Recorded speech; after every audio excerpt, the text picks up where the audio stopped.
예, 안녕하십니까. 저는 오지성 TV를 운영하고 있는 유튜버 오지성 목사입니다. 부족한 종을 많이 응원해 주시고 많은 분들이 구독해 주신 모든 애국 목회자와 성도와 국민 여러분들께 진심으로 감사를 드립니다. 오늘 이 시간에는 교리 강좌 7번째로 사람의 제일 된 목적이 무엇인가, 세 번째로 마지막 부분을 방송해 드리겠습니다. 이번 방송을 통해서 하나님께서 사람을 지으실 때 어떤 목적으로 창조하셨는지를 분명히 알아서 하나님 중심으로 사시는 신본주의 신앙을 소유하시는 복을 받으시기를 주님의 이름으로 축원을 드립니다. 창조시 본래 인간은 하나님을 제일로 생각했습니다. 생각하고 음식을 먹어도 명예를 얻어도 운동을 해도 목적을 가져도 재산을 소유해도 결혼해도 공부해도 직업을 가져도 등등 모든 것이 하나님 제일로 생각했던 것이 바로 신본주의입니다. 타락 후 인간은 변해버렸습니다. 다시 말해서 하나님 중심이 아니라 자기를 제일로 생각하게 됐습니다. 이것이 바로 인본주의입니다. 그래서 생각하고 음식을 먹고 명예를 얻고 운동을 하고 목적을 가지고 재산을 소유하고 결혼하고 공부해도 직업을 가져도 모든 것이 하나님 중심이 아니라 자기 제일로 생각한 것입니다. 이것이 바로 인본주의입니다. 성도만이 오직 하나님을 영화롭게 하며 즐거워합니다. 인류의 행복을 위해 공익, 국방, 의무, 각 사업장 등에서 사람들은 나름대로 열심히 책임을 완수하거나 일들을 하고 있습니다. 그러나 실상은 이들의 삶은 인본주의에 속한 삶일 뿐입니다. 그 이유는 그것이 하나님 중심이 아니고 인간 중심이기 때문입니다. 삶의 주된 목적이 사람의 유익을 추구하는 자는 실제로 그는 자신의 유익을 추구하는 자들입니다. 그러므로 하나님을 영화롭게 하며 하나님을 영원토록 즐거워하는 자들은 주 예수 그리스도를 믿는 기독 신자뿐입니다. 하나님께서는 당신의 백성들이 당신의 영광을 위하여 살도록 훈계하도록 하여도 알아듣지 못할 때에 드디어 아버지로서 권위를 발동시킵니다. 권위는 사랑하는 자만이 행사할 수 있는 지혜로운 간섭입니다. 이것이 분명히 유익이요 장래에 받을 형통과 축복임에도 불구하고 사랑하는 자녀가 이를 알지 못하고 소유할 힘도 없고 분간할 지혜도 없을 때 보다 힘있고 지혜로운 입장에서 마지막 발휘하는 힘이 권위입니다. 권위는 강압이나 억압 같은 힘이 아닙니다. 독재자의 폭력과 같은 비인격적인 힘이 아닙니다. 권위는 상대를 무릎 꿇게 하는 설득력이나 호소력 같은 지혜의 수준이 되는 것입니다. 하나님을 영화롭게 한다는 의미가 과연 무엇일까요? 하나님을 영화롭게 하는 것은 하나님의 영광을 밝히 드러내는 것입니다. 피동적으로 종교나 이성을 갖고 있지 않는 모든 피조물들이 드러내고 있는 것뿐만 아니라 능동적으로 인생들을 그들의 삶과 행위를 통해 하나님께 영화롭게 하고 그를 존귀케 하는 것을 포함합니다. 세상 그 어디에도 하나님 자신보다 더 영화로운 존재는 없습니다. 하나님은 이미 스스로 영화로우신 분이십니다. 하나님을 영화롭게 한다라는 것은 하나님을 영화롭게 만든다라는 뜻이 아닙니다. 하나님은 이미 영화로우신 분이십니다.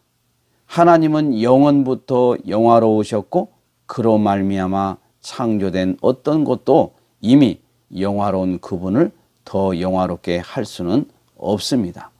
하나님을 영화롭게 한다는 것은 그에게 부가적인, 다시 말해서 첨가나 덧붙임, 영광을 드리는 것을 의미하지 않습니다. 인간은 하나님을 영화롭게 하기 위하여 단지 초대되었을 뿐입니다.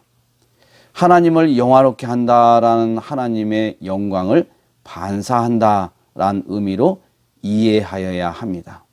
시편 19편 1절을 보시기 바랍니다. 하늘이 하나님의 영광을 선포하고 궁창이 그 손으로 하신 일을 나타내는도다. 이 말씀은 하나님이 창조하신 아름다운 세계는 하나님의 거울과 같음을 증명해주고 있습니다. 그 거울을 들여다보면 하나님의 영광을 볼 수 있습니다. 하늘과 땅의 주된 목적은 하나님의 영광을 선포하며 그것을 보여주는 데 있기 때문입니다. 하나님이 창조하신 아름다운 세계는 하나의 거울과 같은 역할을 하지만 그러나 인간의 경우는 차이가 있습니다. 인간은 하나님을 영화롭게 하고 그를 영원토록 즐거워하기를 원하기 때문에 이것을 하도록 초대되었습니다. 인간은 자원하여 이 일을 할 수 있는 놀라운 특권이 부여되었습니다. 요한복음 17장 4절 말씀을 보면 이것은 예수님께서 지상에서 그의 아버지를 섬기시던 일입니다. 아버지께서 내게 하라고 주신 일을 내가 이루어 아버지를 이 세상에서 영화롭게 하였사오니, 예수님은 성부 하나님께서 그에게 하기를 원하신 바를 행하셨습니다. 예수님이 그것을 하신 것은 성부 하나님이 원하셨기 때문입니다. 이 방법으로 예수님은 성부 하나님을 영화롭게 하셨고 영원토록 즐거워하고 계십니다. 버려온 자나 선택된 자나 모두 하나님의 영광을 나타내는 도구로 쓰임 받을 뿐입니다. 많은 사람들이 하나님을 영화롭게 하며 그를 영원히 즐거워하기를 원하지 않습니다. 자신의 죄를 회개하고 그리스도를 믿는 자 외엔 누구도 할 수가 없습니다. 만약 어떤 사람이 하나님을 영화롭게 하지 않으려 한다 할지라도 심지어 하나님 섬기기를 고의적으로 반대한다 할지라도 그는 여전히 하나님의 지배 아래 남아있게 됩니다. 한국교회의 현실을 보시기 바랍니다. 죄를 지적하면 고개를 돌려버리고 복받으라 하면 양손을 들고 아멘을 외치는 것이 현재 한국교회의 성도들의 수준입니다. 그래서 믿는 자는 많은 것 같아도 하나님께 영광을 돌리는 자는 소수에 불과한 것입니다. 로마서 9장 21절에서 23절을 보면 버려진 자나 구원을 받은 자나 모두가 하나님의 영광을 나타내는 도구임을 알 수가 있습니다. 구원받은 자들로는 하나님의 자비와 찬송이, 버려진 자들, 다시 말해서 하나님의 유기된 자로는 하나님의 진노와 공의가 나타나 영광을 받으십니다. 이 양자간 차이가 있다면 회개하지 않고 그리스도를 믿지 않는 자들에게는 그들 자신이 원하지 않는다 할지라도 하나님은 자기의 영광을 위하여 심판하시며 구원받은 자는 하나님을 영화롭게 하며 영원토록 그를 즐거워하게 되는 것입니다. 토기장이가 진흙 한 덩어리로 하나는 기 쓸 그릇을 하나는 천이 쓸 그릇을 만드는 권위 없느냐.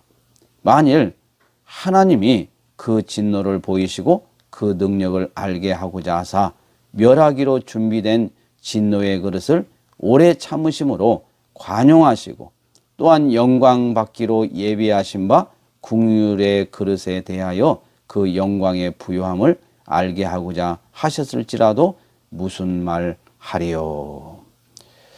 필자가 매달 찾아가서 집회를 인도하거나 은혜 받기 위해서 찾아가는 양산 소재 영광 기도원이 예전에 있었습니다. 기도원에 있는 재래식 화장실 변소, 전라도 말로는 치간이 가서 볼일을 보면서 큰 은혜를 받은 적이 있습니다. 여름철이라서 구데기들이 천장, 벽 아래 등 수를 셀 수 없을 정도로 바글바글 하였습니다. 심지어 천장에서 구데기들이 떨어지기라도 해서 발로 비벼대며 볼일을 봐야 했습니다. 변이에 머리를 내밀고 꿈틀거리는 구데기를 보면서 성육신의 비밀을 알게 된 것입니다. 꿈틀거리는 구데기가 마치 서로 잘났다고 큰소리치는 인간의 모습과 흡사했습니다. 이런 인간을 구원시키기 위해서 똥통 속으로 하나님이신 예수님께서 직접 뛰어든 사건이 바로 성육신이다. 이런 그런 큰 은혜가 저에게 임했습니다. 정말 우리 예수님께서는 하늘의 보좌를 버리시고 낮고 천한 비하의 신분으로 하나님의 백성들을 구원하기 위해서 바로 냄새나고 똥통 같은 이 세상으로 오셨던 것입니다. 바로 하나님의 은혜가 얼마나 큰지를 우리는 설명을 안 해도 여러분들이 아실 것입니다. 하나님을 영화롭게 한다고 생각하는 두 사례를 소개해드리고 오늘 이제 강의를 마치고자 합니다. 하이드는 오랜 시간 동안 심혈을 기울여 천지창조를 작곡했습니다. 그런데 불행하게도 연주회를 바로 앞두고 그만 병이 들고 말았습니다. 지휘를 못할 만큼 거동하기가 힘들었습니다. 천지창조는 다른 지휘자에 의해서 연주될 수밖에 없었습니다. 하이드는 그저 연주회장 한쪽에서 지켜볼 따름이었습니다. 그 장엄한 연주와 선율에 너무나도 감격한 청중들은 곡이 끝난 후 일제히 기립박수를 쳤습니다. 이때 지휘자는 모두 앉으십시오. 이 귀한 곡을 작곡하신 분은 바로 하이든 선생님이십니다. 그분께서 지금 저기에 앉아 계십니다. 라고 말했습니다. 청중들은 하이든을 향하여 다시 열렬한 갈채를 보내며 존경을 표했습니다. 그는 공손하게 말했습니다. 아닙니다. 이것은 하나님께서 내게 이 곡을 작곡할 수 있도록 은혜를 주신 것입니다. 우리 모두 하나님께 영광을 돌립시다. 하이든이야말로 하나님께 진정으로 영광을 올려드린 것입니다. 그러나 이 반대로 여호와 증인들은 거짓을 전합니다. 이 세상에서는 성경에서 이탈하여 복음을 전하는 자들이 많습니다. 이들이 이단이나 사이비 집단들입니다. 이들이 성경을 들고 복음을 전한다 해도 결코 하나님을 영화롭게 할 수는 없습니다. 대표적인 예가 넛셀이 창시한 여호와 증인들입니다. 여호와의 증인 같은 경우에는 거짓 교리를 전하고 있기 때문입니다. 이들은 예수님의 신성을 부인하고 단일 신론주의자이며 성령님을 격화시키며 십자가를 부인하며 시한부 재림론을 주장합니다. 단지 이들은 성경을 가지고 다니지만은 실제로 예수님을 하나님께서 만든 피조물의 1호로 믿고 있을 뿐입니다. 그러나 이와 반대로 우리 하나님의 백성, 성도들은 매일 병역 의무, 직장, 사업장, 여러 각 지역에서 하나님을 영화롭게 하는 방편으로 맡은 바 임무와 일을 열심히 하고 있습니다. 그러나 이들에게도 잊어서는 안 될 것은 모든 시간과 활동을 함께 함에 있어 하나님 앞에서 즐거움으로 하여야만 한다는 사실입니다. 성도들의 인생과는 삶의 전부가 의식적으로 하나님께 영광을 돌리고 그 이름을 찬양하며 오직 하나님에게만 예배를 드려야 하는 것입니다. 이제 결론을 한번 맺어보겠습니다. 왜 인생은 영원토록 하나님의 즐거움을 사모하고 구해야 하는가? 그 이유는 두 가지 이유 때문입니다. 하나는 하나님은 지고한 선이시오 그의 즐거움이 곧 인생의 지고한 복락이 되기 때문입니다. 또 다른 이유는 하나님은 현세에서는 다만 불완전하고 일시적인 기쁨만을 누리시며 인간은 천국에 있는 하나님의 영원하신 복락에 이르기 전까지 완전한 행복에 이를 수 없기 때문입니다. 아무리 세상의 즐거움이 크다 하여도 하나님을 떠난 즐거움은 그 자체가 비극입니다. 진정한 기쁨과 평안은 오직 예수 안에 거할 때 존재하게 됩니다. 우리는 사람이 자신의 죄를 회개하여 그리스도를 믿기까지는 절대로 하나님 중심으로 한 삶을 살 수 있는 자가 아무도 없음을 알아야 합니다. 우리가 어떻게 하나님을 영화롭게 하고 그를 영원토록 즐거워할 수 있는가를 알기 위해서는 성경이 가르치는 구원의 길을 배워야 합니다. 사람의 제일 되는 목적이 하나님을 영화롭게 하는 것과 하나님을 영원토록 즐거워하는 것임을 믿고 우리 그리스도인들은 모든 삶의 영역에서 오직 하나님의 영광을 위하여 살도록 최선을 다해야 합니다.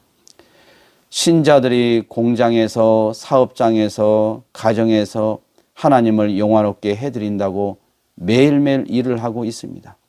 그러나 중요한 것은 어디에서 무엇을 하든지 하나님 앞에서 즐거움으로 성실하게 맡은 일에 충성할 때 하나님을 영화롭게 해드릴 수 있는 것입니다. 신자들의 인생과는 삶의 전부가 의식적으로 하나님께 영광을 돌리고 그 이름을 찬양하며 예배하는 데 있어야 합니다. 갈수록 종교 다원주의 사회에서 인간을 존중하는 인본주의 사상이 만연하여 신본주의 사상은 점차 사라지고 있습니다. 인본주의 사상에 물든 사람은 예수를 믿더라도 인본주의 목회, 신앙생활을 하는 사람은 결코 하나님을 기쁘시게 할 수 없습니다. 왜냐하면 이런 사람은 무슨 일을 해도 주님께 드리기보다는 나 자신의 자랑과 공을 세우는 데 관심이 많고 목적을 두기 때문입니다. 그러나 우리 그리스도인 삶뿐만 아니라 신앙생활에서 더욱더 하나님을 중심으로 살아야 합니다. 이런 복을 받으시기를 주님의 이름으로 축원을 드립니다. 감사합니다. 이상 오희성 TV를 운영하고 있는 유튜버 오희성 목사였습니다. 아직까지도 오희성 TV를 구독하여 주시지 않는 분은 구독하여 주셔서 내 고향 전라도 목사와 한국교회 목사들과 신학자들을 깨우는 일에 생명을 걸고 있는 오희성 목사를 힘껏 응원해 주시기 바랍니다. 지금까지 시청해 주신 모든 분들께 머리 숙여 감사를 드립니다. 감사합니다.